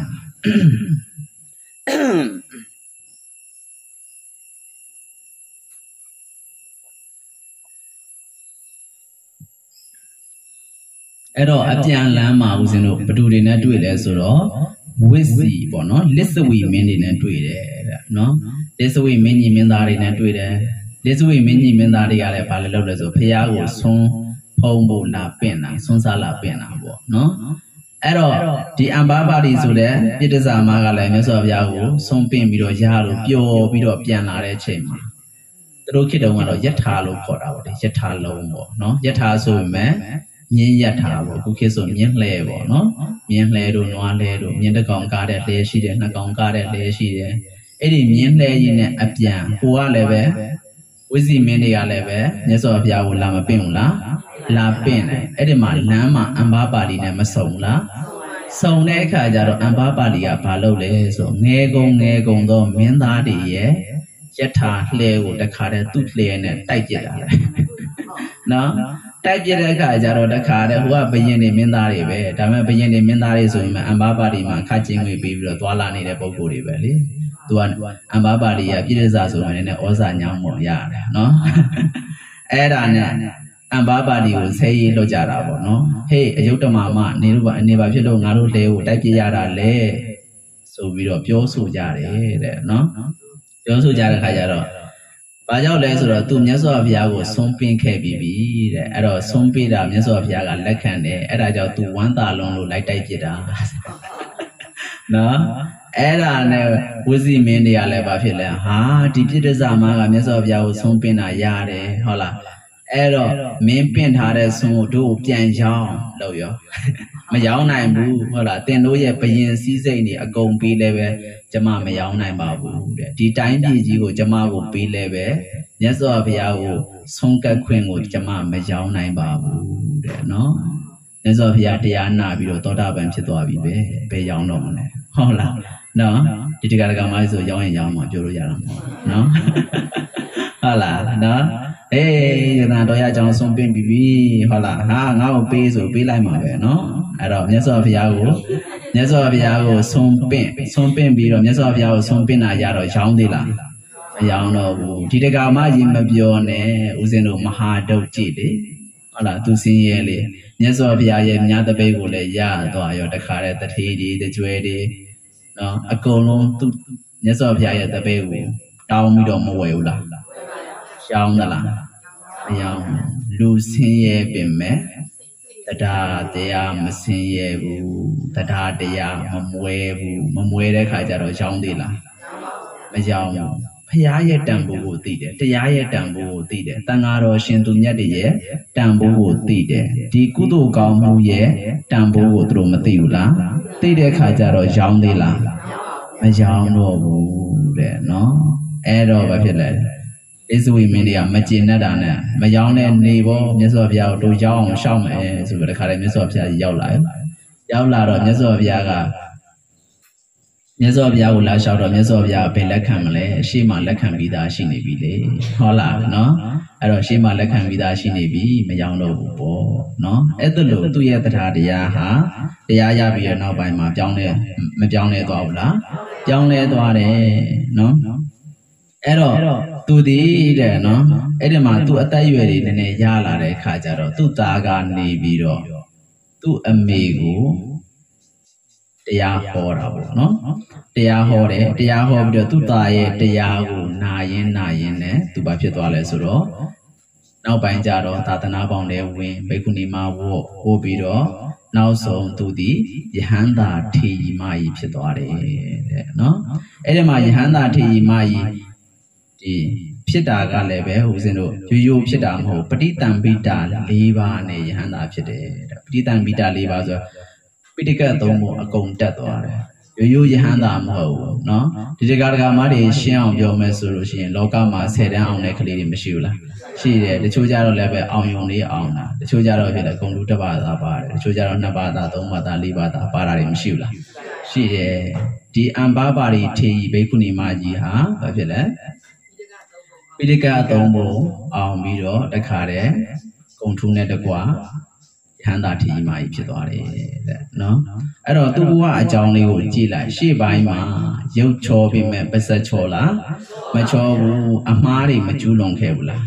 ကျူးလွန်ခဲ့တယ်ဦးဇင်းတို့ဒီအံပါပါရီထေရီရဲ့ဘဝကိုကြည့်ပြီးတော့ဒါသူပြန်ပြောပြနေတာနော်သူဘိက္ခုနီမကြီးဖြစ်ပြီးတော့ယဟန္တာထေရီမကြီးဖြစ်ပြီးတော့နောက်ဆုံးသူပြိဋိဘံစံခံနီးမှာသူ့ဘဝရဲ့ဇက်ကြောင့်အထုပ္ပတ္တိကိုသူကိုယ်တိုင်ပြန်ပြောပြနေတာပြောမယ်ဆိုရင်ကိုယ်တိုင်ရေးအထုပ္ပတ္တိလို့ပြောခြင်းပြောပေါ့ကိုယ်တိုင်ရေးအထုပ္ပတ္တိမဖြစ်သွားဘူးလားဖြစ်သွားတယ်သူဒီသူ့ဘဝရှေ့ပိုင်းမှာမကောင်းတာတွေရောကောင်းတာတွေရောမလုပ်ခဲ့ဘူးလားလုပ်ခဲ့တယ်အဲ့တော့ဦးဇင်းတို့တရားမတွေလည်းပဲသူ့ရဲ့ဘဝကိုကြည့်ပြီးတော့သင်္ကန်းစာယူဖို့မလိုလားလိုတယ်နော်တန်တရားခီးသွားတယ်တန်တရားခီးသွားတဲ့အခါမှာဒိုးတွေနှုတ်ကြမ်းကိုကြမ်းနဲ့အမားတွေမလုံးမိဖို့မလိုဘူးလားလိုတယ်အမားတွေလုံးမိတဲ့အခါကျတော့ဤအမားရဲ့တန်ချက်ကိုပဲမခံရဘူးလား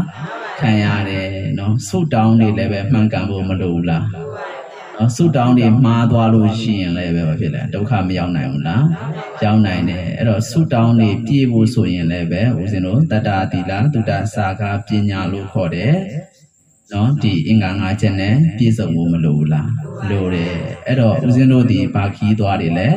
တန်တရာခီးသွားတယ်အဲ့တော့တန်တရာခီးသွားတယ်ဦးဇင်းတို့အမှားနဲနိုင်တဲ့လောက်နဲအောင်နေဖို့မလိုဘူးလား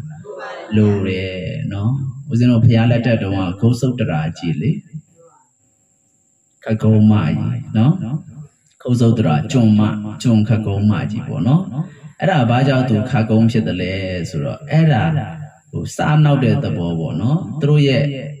သူဟာဘဝတစ်ခုမှာသူ့ရဲ့အိမ်ကိုဆုံးငံကြွားတယ်ဦးဇင်းတို့ဖယံငယ်လို့ခေါ်တာပေါ့နော်ပစ္စည်းကဗုဒ္ဓတပါးပစ္စည်းကတော့ဗုဒ္ဓတပါးကသူကခါကုန်းနေတယ်ခါကုန်းနေတော့ခါကုန်းနဲ့တပိတ်လေးပိုက်ပြီးတော့ဆုံးငံကြွားတာကိုသူကဘာလုပ်လဲဆိုတော့ပစ္စည်းကဗုဒ္ဓပြန်သွားတဲ့အခါမှာသူ့တငယ်ချင်းတွေကိုစားနောက်တဲ့အနေနဲ့တခါလဲခွက်လေးတစ်လုံးကောက်ဆွဲပြီးတော့ရှင်မတို့ဒီမှာကြည့်နော်အိမ်ကိုဆုံးငံကြွလာတဲ့ပစ္စည်းကဗုဒ္ဓကြီးကဒီလိုဟဲ့ဆိုတော့ခါကုန်းပြီးတော့သူကခွက်လေးပိုက်ပြီးတော့လုပ်ပြအဲ့ဒီအကုသိုလ်ကံကိုသူကျူးလွန်ခဲ့တယ်နော်နောက်ပြောင်တဲ့သဘောဘာသဘောလဲအဲ့တော့အကုသိုလ်ကံကိုနောက်ပြောင်တဲ့သဘောနဲ့တင်လုံးတင်သလားမလုံးတင်ဘူးကိုပြစ်မှားလိုက်တဲ့ပုဂ္ဂိုလ်ကပစ္စည်းကဗုဒ္ဓဆိုတော့ပို့ပြီးတော့အပြစ်မကြည်သွားဘူးလားကြည်သွားတယ်အဲ့တော့ဖြစ်လျာဘွားတိုင်းသူအားဖြစ်လဲခကုံးမကြီးဖြစ်တယ်နောက်တစ်ချက်ကသူကကြုံမဖြစ်တယ်ဘာကြောင့်ကြုံမဖြစ်တယ်လဲဘဝတစ်ခုမှာသူ့အိမ်မှာနော်သူ့အိမ်ကိုလာတဲ့ဘိက္ခုနီမလည်းယဟန္တာထီကြီးမကြီးပါနော်အဲ့ဒီမှာသူကအမျိုးသမီးဆိုတော့ဘာလို့လဲအလှလေးပါလေးပြင်နေတဲ့အချိန်မှာမိတ်ကပ်ဘူးလေးလှမ်းယူပြရမှာ哦သူကိုယ်တိုင်မယူဘဲနဲ့ဘာဖြစ်လဲဘိက္ခုနီမကိုခိုင်းတာရှင်မမိတ်ကပ်ဘူးလေးယူပေးပါအောင်ဆိုတော့ဘိက္ခုနီမကစဉ်းစားငါမယူပေးလို့ရှိရင်လည်းပဲသူဒေါသထွက်မယ်ဒေါသထွက်ပြီးတော့ငါ့ကိုဆဲခြင်းတို့ဆဲပြောခြင်းတို့ပြောပြစ်မှားခြင်းတို့ပြစ်မှားလို့ရှိရင်သူဒုက္ခရောက်လိမ့်မယ်ငရဲကြလိမ့်မယ်အဲကြောင့်လဲဟိုဘိက္ခုနီမကဘာဖြစ်လဲယဟန္တာထီကြီးမကြီးလေအဲ့တော့ငါယူပေးလိုက်ရင်သူကြုံဖြစ်မယ်နောင်ဘဝဆက်တိုင်းကြုံဖြစ်မယ်ဘာကြောင့်လဲယဟန်တမဏေသူတော်သီလရှင်တွေကိုခိုင်းတာအဲ့ဒါဟုတ်လားမယုံမသိတစ်စိတ်လောက်ဆိုမယုံမသိဆိုတဲ့ဟိုပါပဲဖြစ်လဲရိုးသေးတာကိုမဟုတ်တော့ဟုတ်လားတချို့အဲ့ဒါလောက်တတ်တယ်မယုံမသိကိုရင်မယုံမသိဥစဉ်လေးမယုံမသိအဲ့ဒါခိုင်းတာတော့တင်သလားမလို့တင်ဘူးနော်ကိုရင်နေဥစဉ်နေဆိုတာကိုထက်သီလတွေအများကြီးမရှိဘူးလားရှိတယ်နော်အဲ့ဒါမယုံမသိဆိုတဲ့ဟိုကရိုးသေးတာကိုမဟုတ်တော့နော်အဲ့ဒါလို့မယုံမသိခိုင်းတာဟုတ်လားနော်ခိုင်းတဲ့အခါကျတော့ဘိက္ခုနီမကြီးကမယူပေးရင်လည်းပဲဒေါသထွက်ပြီးတော့ဖြစ်လဲသူ့ကိုပြစ်မှားရင်ငရဲကြမယ်ယူပေးလိုက်ရင်လည်းပဲဘဝဆက်တိုင်းကြုံဖြစ်မယ်အဲ့တော့ငရဲကြတာနဲ့ကြုံဖြစ်တာနဲ့ဘယ်တာကနည်းနည်းသက်သာမှာကြုံဖြစ်တာကနည်းနည်းသက်သာအောင်မယ်ဆိုတော့ဘိက္ခုနီမကယူပေးလိုက်တယ်အဲ့ဒါကြောင့်သူကဘဝဆက်တိုင်းကြုံဖြစ်ရတယ်ကြုံဖြစ်ပေမဲ့လည်းပဲရုပ်ဆူဆူခါကုန်းဖြစ်ရတာကအဲ့ဒါပစ္စည်းကဗုဒ္ဓကိုနောက်ပြောင်တဲ့သဘောမျိုးနဲ့ခွက်ကလေးပိုင်းပြီးတော့တို့အိမ်ကိုကြွားလာတဲ့အရှင်မြတ်ကြီးကဒီလိုဟဲဆိုတော့ကုန်းနဲ့သူကသွားပြနော်အဲ့ဒီတော့ကြောက်ပါဖြစ်လဲသူကကြုံမခကုံးမကြီးဖြစ်ရတယ်အဲ့တော့တန်တရားမှာဦးဇင်းတို့အမှားတွေမလုပ်တတ်ဘူးလားလုပ်တတ်တယ်ဦးဇင်းတို့ဖရာလောင်းတော်ကြီးလည်းကြည်တယ်ဝိဘတ်တော်12ပါးဦးဇင်းဟောပြီးပြီနော်အဲ့ဒီမှာတေတောက်ကျူဘဝရောက်တော့ပြစ်မှားခဲ့တယ်လေဘယ်လိုပြစ်မှားခဲ့လဲနော်ရွာထဲကိုကြွားတယ်ပစ္စည်းကဗုဒ္ဓတပါသူ့သူအိမ်ဒီရနဲ့ဆုံးခံလေးကြွားညလွာလေးချပြီးတော့တပိတ်လေးပိုက်ပြီးတော့ကြွားနေတာကိုအယက်သမားဆိုတော့အယက်သမားစကားထွက်တာပေါ့ဟုတ်လားလူတကာမတွေကြီးညိုနေတာကိုတင်တို့ကတော့ကြီးညိုနေလိုက်ကြတာဒီကိုတော်ကြီးကတော့ဘာဖြစ်လဲလူရှိမှတော့မျက်နှာလေးချပြီးတော့မကုတ်တတ်တဲ့ကြောင်းတို့လို့ဟုတ်လားနော်သူ့ကြောင်းမှာတော့ကမ္မဂုဏ်တွေခံစားနေပါတယ်ဆိုပြီးတော့စွတ်ဆွဲတာမဟုတ်တန်တရားမစွတ်ဆွဲခဲ့ဘူးလားအဲ့ဒါဘာမချောတာလဲပါဇက်မချောတာသဇောတော်ကအံဘာပါရီထီလောင်းနေရလို့ပဲပါဇက်ကြမ်းနဲ့ပဲဖြစ်လဲစွတ်ဆွဲပြောဆိုခဲ့တာမြတ်စွာဘုရားဖြစ်တဲ့ခါကျတော့စိန်စမာနမေးမယုတ်ရဲ့စွတ်ဆွဲခြင်းကိုမခံရအောင်လားခံရတယ်အဲ့ဒါဝိပတ်မြတ်စွာဘုရားတော်မှာဖြစ်လဲခံရတယ်ဟုတ်လားနော်အဲ့ဒါဘာဖြစ်ခဲ့လို့လဲအဲ့ဒါပါဇက်မချောခဲ့လို့ပါဇက်စီးမဆောက်ခဲ့လို့နော်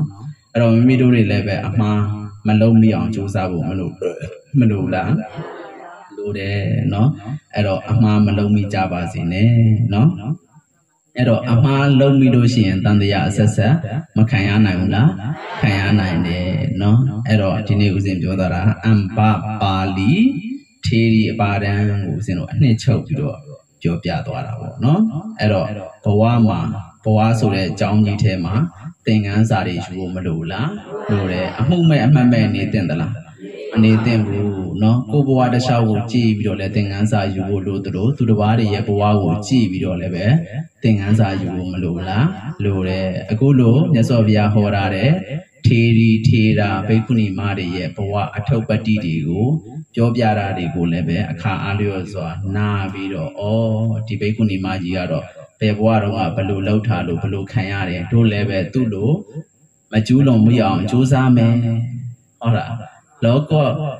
ကောတထာနာမှာစီတော့လောကကြီးကတို့ဆရာပဲလောကကြီးကဒီတရားကာမတွေရဲ့ဆရာမဟုတ်လားဟုတ်တယ်ဆရာပဲမျိုးရှိတယ်မြင်ဆရာကြားဆရာသင်ဆရာဟုတ်လားနော်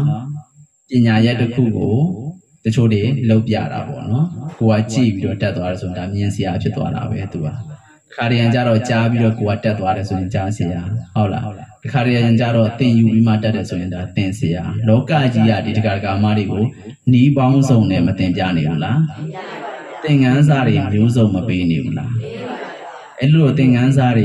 မျိုးစုံပေးတာကိုကိုကကောင်းကောင်းသင်ယူဖို့မလိုဘူးလားလိုတယ်အဲ့တော့ဘယ်သူပဲဖြစ်ဖြစ်ကိုဆရာပဲ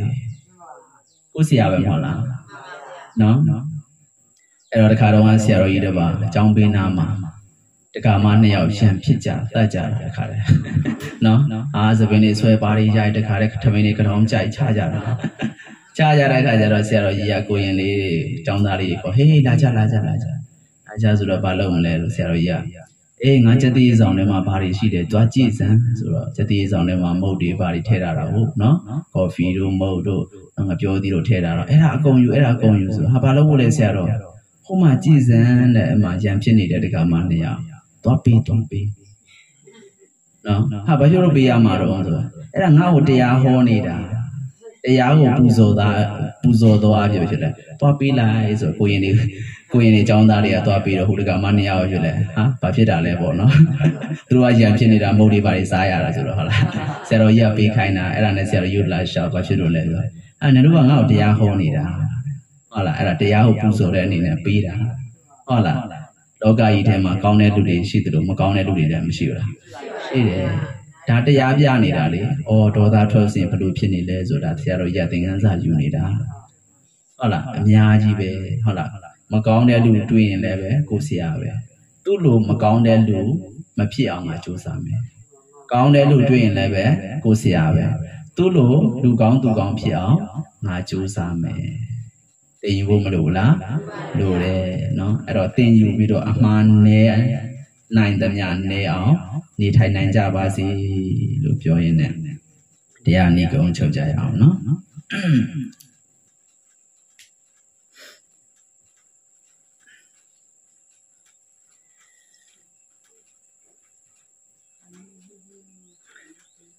ဘောရိယပစ္စယောဟောတုဣဒံနောပုံညမင်္ဂလံ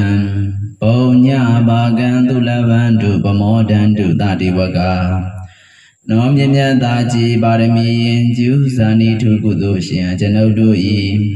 ဣဒံပုံညမင်္ဂလံဗုဒ္ဓဟောကြားတရားဒေသနာမြတ်ဩဝါကိုနာဂံမန္တာပြန်ဟောကြား၍ပွားများကျင့်ကြံဖန်မှန်ကျုကိုအားထုတ်ရသည့်ကုသိုလ်မင်္ဂလာသည်ဘောရိယံသစ္စာလေးအင်ခိုင်သစဉ်ကိုပြိုင်စဉ်စွန်ခုထုဖူယတံဘောဓိညာဤပစ္စယောဥပါနေတယမိယသဖြင့်မုတ်ချာရာအကြောင်းကောင်းညံသောထောက်ပံ့သည့်ဟောတုစင်စစ်မသွေဖြစ်ပါစေတည်းဣဒံဘုံညဘာကေသံဗုဒ္ဓဟောကြားတရားဒေသနာမြတ်ဩဝါကိုနာဂံမန္တာပြန်ဟောကြား၍ဝါမြကျင့်ကြံဖန်မှန်ကျုကိုအားထုတ်ရသည့်ဤကုသိုလ်မင်္ဂလာ၏အဖို့ဘာကကိုလည်း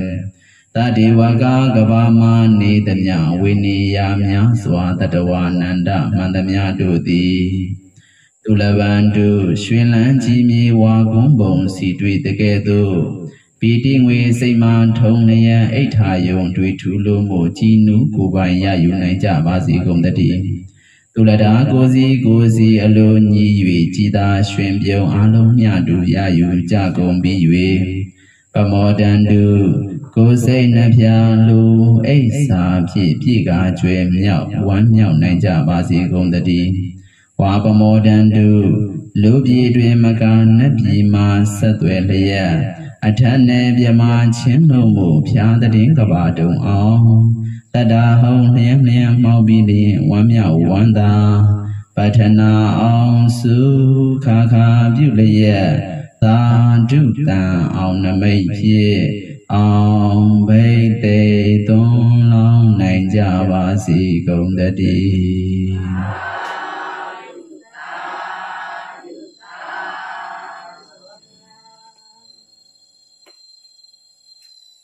အဲ့တော့ဒီနေ့မိမိတို့ပြုတဲ့မြတ်ကုသိုလ်ကောင်းမှုဖို့ပါကကိုအမြတ်ပေးဝေကြရအောင်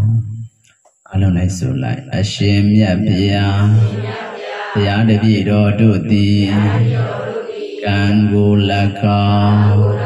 ကံဤအကျိုးကို၎င်းယုံကြည်ကြပါကုန်သည်ဖြစ်၍ယနေ့ယခုရာမှုရှိသောသံဃာတော်အရှင်သူမြတ်တို့အားစွမ်းခဲပွဲပေါ်စဉ်ချူချင်ရတာအဖျားဖျားနှင့်တကွာလူဝဲဝတ္ထုအဆုစုတို့ကိုလူတန်းစကပ်ပါကုန်၏ဒုမတပါတရဏကိုသုံးပါးနှင့်တကွာအင်္ဂါ၈ပါးနှင့်ပြည့်စုံသောသီလတော်မြတ်ကိုလည်းခံယူကျင့်သုံးကြပါကုန်၏ဒုမတပါတရားတော်မြတ်ကိုလည်းနာယူမတ္တာကြပါကုန်၏ဤကောင်းမှုကြောင့်တရားတပည့်တော်တို့သည်မအိုရာမနာရာမသေးရာအမြဲနေရာဖြစ်သောနိဗ္ဗာန်သို့ရောက်ရာရောက်ကြောင်းအထောက်ပံ့ကောင်းသည်ဖြစ်ပါစေသာဤကောင်းမှု၏အဖို့ဘာကကိုသမာဓိဝနမြတ်နကောင်းနတ်ပေါင်းတို့နှင့်ငရဲမင်းယမမင်းပြည့်ရှင်မင်းအစရှိသောမင်းပေါင်းတို့အား၎င်းအမြအမြပြေဝေပါကုန်၏ဘုဒ္ဓများစွာတတဝါတို့သည်တရားတပည့်တော်တို့ဘုဒ္ဓအံသောကုသိုလ်ကောင်းမှု၏အဖို့ဘာကကိုရရှိကြ၍ရောက်ရှိကြ၍ကိုယ်စိတ်နှဖျားကျမ်းမာကြသည်ချမ်းသာကြသည်ဝမ်းသာကြသည်ဖြစ်ကြပါစေကုန်လောအလုံးကြကြသမျှအမြအမြအမြပြုတော်မူကြပါကုန်လောသာဓုသာဓုသာဓုအလုံးကြကြသမျှအမြအမြအမြပြုတော်မူကြပါကုန်လောသာဓုသာဓုသာဓုအလုံးကြကြသမျှအမြအမြအမြပြုတော်မူကြပါကုန်လောသာဓုသာဓုသာဓုအလုံးကိုစိတ်နှပြချမ်းသာကြပါစေ